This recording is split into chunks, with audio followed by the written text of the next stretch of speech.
Yeni lagi ngambek sama sahabatnya sendiri, Alisa. Sampai-sampai dia nggak mau ngajak Alisa hiking. Setelah berjalan cukup jauh, dia bikin tenda untuk bermalam. Tapi saat keluar tenda keesokan harinya, dia terkaget-kaget ngelihat semua bekal makanannya telah ludes. Amati gambarnya baik-baik ya. Menurutmu, siapa nih yang udah nyuri makanan Yeni?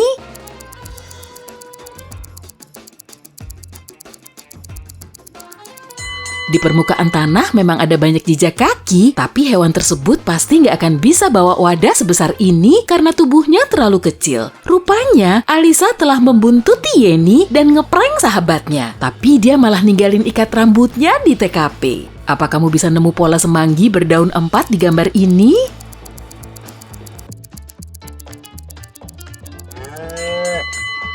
Ketemu!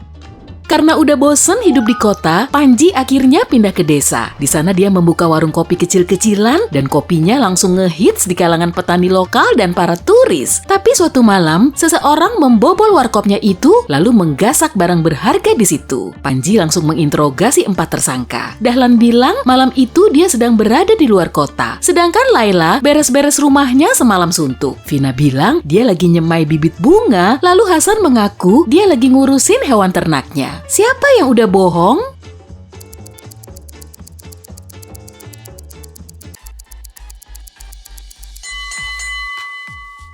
Vina, lihat aja bunga di situ udah bermekaran. Jadi dia nggak mungkin baru nyemai bunga kan? Kiki lagi naik bus, tiba-tiba dia berlari keluar sambil berseru, "Di bus ini ada zombie!" Memangnya mana zombinya?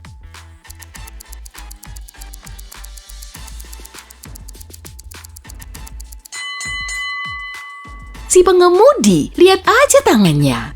Ferdi, seorang pelatih fitness, dalam perjalanan ke kantornya, dia membeli biskuit berisi selai kacang. Tapi dia nggak bisa makan biskuit itu di dalam kantor karena bosnya Mia alergi dengan kacang. Kliennya saat ini juga lagi menjalani diet bebas gula selama seminggu. Ferdi akhirnya cuma icip dikit, kemudian ngumpetin biskuit itu di lokernya. Saat Ferdi ngebuka lokernya lagi, makanan itu udah hilang. Chris bilang dia lagi ngobrol bareng mamanya, Putri keluar gedung untuk nyari angin segar, Yoga ngebantuin Mia bikin sandwich selai kacang dan kopi. Sementara Kelly lagi asik makan salad buah. Siapa yang udah bohong?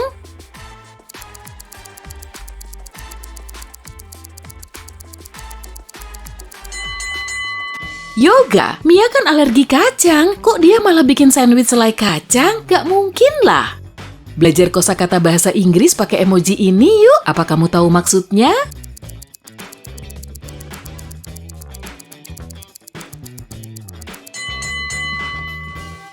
iPhone.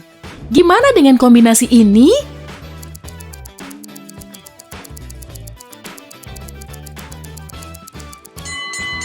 Maksudnya airline. Kalau emoji ini maksudnya apa ya?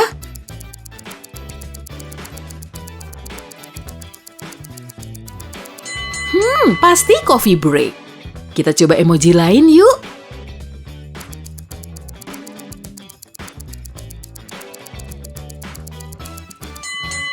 Oh, bad luck.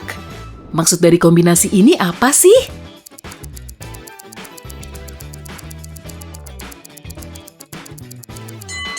Star sama fish jadinya starfish. Kalau emoji ini gimana?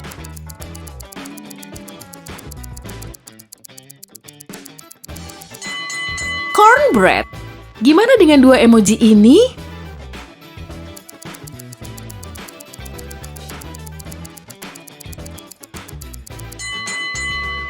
Bener, sunlight. Coba yang ini deh.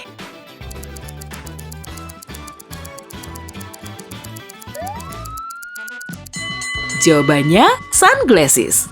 Apa kamu bisa nemu manusia salju di antara panda ini?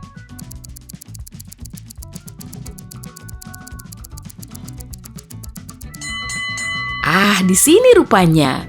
Kalau gambar ini gimana? Cariin gambar kelinci di antara kucing dong.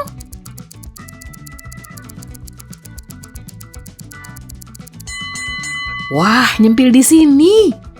Bank di kota X telah kemalingan, tapi si manajer nggak mau informasi ini sampai bocor ke nasabah. Jadi dia nggak menceritakan kronologi detailnya ke wartawan. Polisi kemudian menetapkan 3 tersangka yang sebelumnya juga pernah terlibat dalam kasus serupa. Saat ditanya, "Apa yang Anda lakukan saat ada pencurian itu?" Santi mengaku dia udah tidur sejak jam 11 malam. Dani bilang, "Antara jam 1 sampai jam 2 pagi saya main bowling bareng temen-temen, Pak." Kemudian Rian mengatakan dia nungguin neneknya di rumah sakit. Siapa yang udah nyuri di bank itu?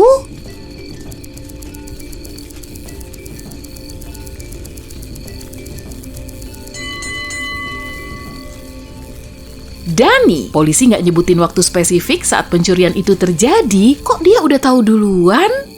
Karin lagi nyari angin segar sendirian di tengah hutan. Dia nemu spot indah dan mulai bikin video TikTok di situ. Tapi tiba-tiba dia terperosok ke dalam gua. Di dekatnya sudah ada 4 pintu. Di balik pintu pertama ada singa lapar.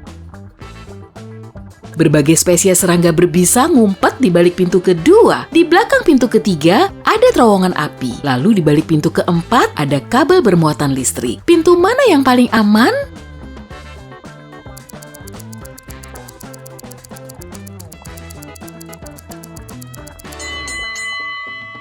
Pintu keempat, celah di bawah kabel kelihatan cukup longgar tuh. Karin bisa merunduk lewat situ. Apa kamu bisa nemu panda di antara gambar orang ini?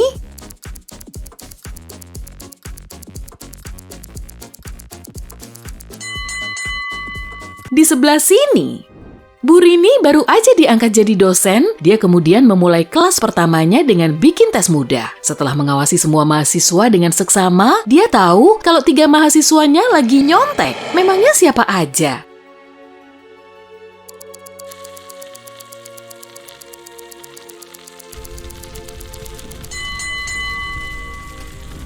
Lihat baik-baik lu tuh cowok ini deh. Cewek ini malah megang buku di bawah mejanya dan cowok ini juga punya botol yang udah ada contekannya. Apa kamu bisa nebak emoji yang paling beda?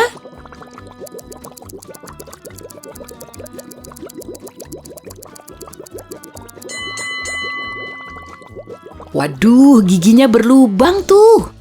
Hendra terbangun di rumah sakit terbengkalai. Setelah melihat sekeliling, dia cuma nemu kereta dorong yang sudah usang. Tapi saat dia ngecek lagi, di dekatnya sudah ada 4 pintu yang dipenuhi rintangan. Manusia serigala bermuka garang siap menunggunya di balik pintu pertama. Lantai di balik pintu kedua dilapisi zat beracun. Di balik pintu ketiga ada penyihir jahat. Dan di balik pintu keempat ada api yang menyala-nyala. Hendra harus gimana nih?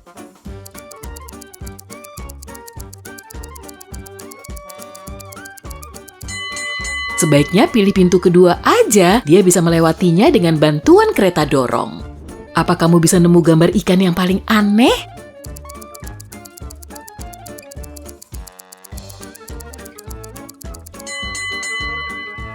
Yang ini nih.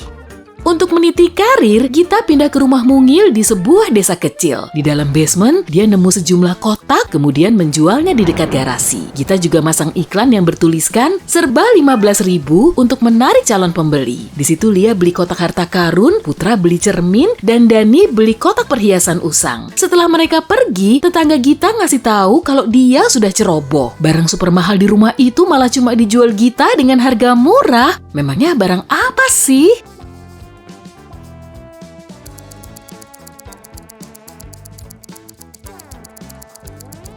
Yang jelas bukan kotak harta karun karena itu cuma terbuat dari plastik. Kalau kamu nebak cermin ini juga salah karena kacanya udah retak. Yang dia maksud adalah kotak perhiasan ini. Dani sampai kewalahan ngebawanya tuh. Pasti di dalamnya ada barang mahal yang lumayan berat.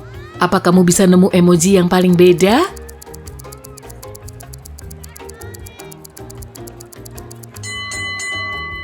Yang ini. Putra dan Winda lagi berpiknik di taman. Tiba-tiba hujan deras dan mereka harus berteduh di dalam mobil. Saat itulah Winda ingat kalau ponselnya ketinggalan di luar. Putra balik lagi ke tempat piknik itu, tapi nggak bisa nemu ponsel Winda.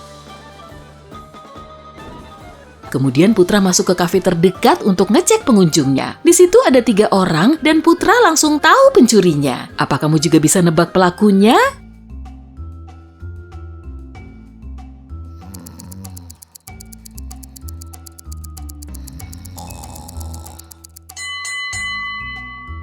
cowok ini cuma dia yang kelihatan basah kuyup. Di hari ulang tahunnya, Hasan ngajak 3 temennya piknik bareng. Mereka nemu pantai alami yang indah, kemudian bermalam di situ. Sejam kemudian, salah satu teman Hasan menghilang. Mereka segera berpencar untuk mencarinya, tapi 2 orang lain juga ikut lenyap. Memangnya mereka kenapa?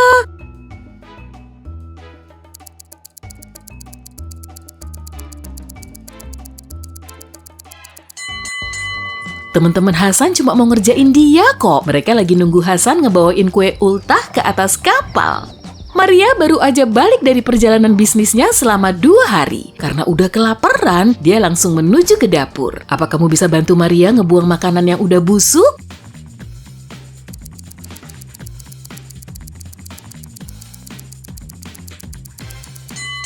Apel ini udah nggak bisa dimakan. Amy terbangun oleh suara misterius di tengah malam. Dia langsung berlari ke kamar kakaknya untuk ngecek. Mia dan Samuel masih tidur lelap, tapi esok paginya Amy tahu kalau rumah mereka telah kemalingan.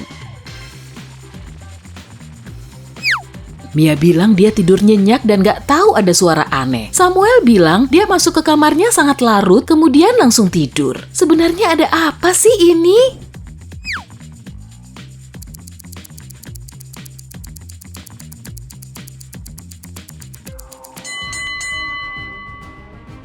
Maling itu masuk ke rumah melalui jendela kamar Samuel, kemudian pura-pura tidur saat Amy ngecek kamarnya. Padahal Samuel kembali ke kamarnya jauh lebih larut. Menurutmu, yang mana nih pemilik anjingnya?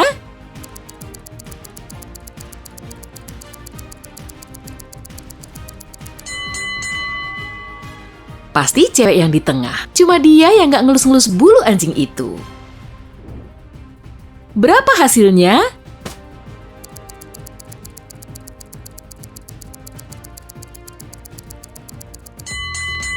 4 ditambah 17 ditambah 13 sama dengan 34. Yuda lagi jalan kaki menuju rumahnya setelah seharian bekerja. Saat dia sampai di sebuah taman, seseorang mendorongnya dari belakang. Tahu-tahu dia udah terbangun di dalam sumur dan dindingnya nggak bisa dipanjat karena sangat licin. Tangannya juga nggak bisa meraih timba, tapi untungnya cowok itu bisa nemu solusinya. Gimana cara dia keluar dari situ?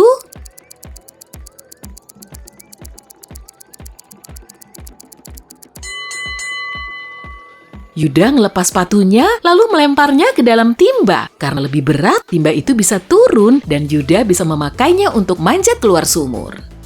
Seorang raja tua hidup sebatang kara, padahal dia harus milih seorang penerus agar kerajaannya tetap jaya. Maka dia ngumpulin semua pemuda di kerajaannya, kemudian memberi benih ke mereka. Siapapun yang bisa merawat benih ini menjadi tanaman paling tinggi, berhak mewarisi tahta, katanya. 3 bulan kemudian, semua peserta kembali ke istana untuk memamerkan tanaman mereka. Setelah raja mengamati semuanya, dia malah milih cewek yang membawa pot kosong. Kenapa bisa gitu?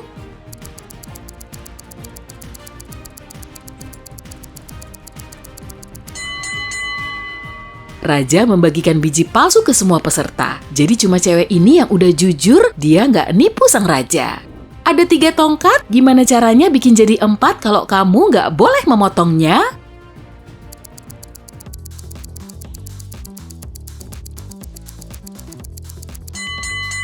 Tinggal giniin aja lah. Cowok ini lagi ngebenerin atap di situ, tapi tiba-tiba dia malah jatuh dari lantai 12. Padahal dia nggak pakai parasut loh, tapi bisa selamat. Kok bisa gitu?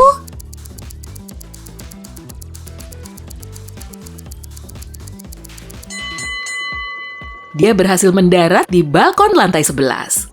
Pak Tito berprofesi sebagai dosen sejarah. Semua mahasiswanya sangat menyukai mata kuliahnya. Tapi suatu hari, mereka mau ngasih kejutan ke Pak Tito. Jadi salah satu dari mereka mengenakan kostum mumi di depan kelas. Saat Pak Tito melihatnya, dia langsung lari dan teriak-teriak. Memangnya kenapa?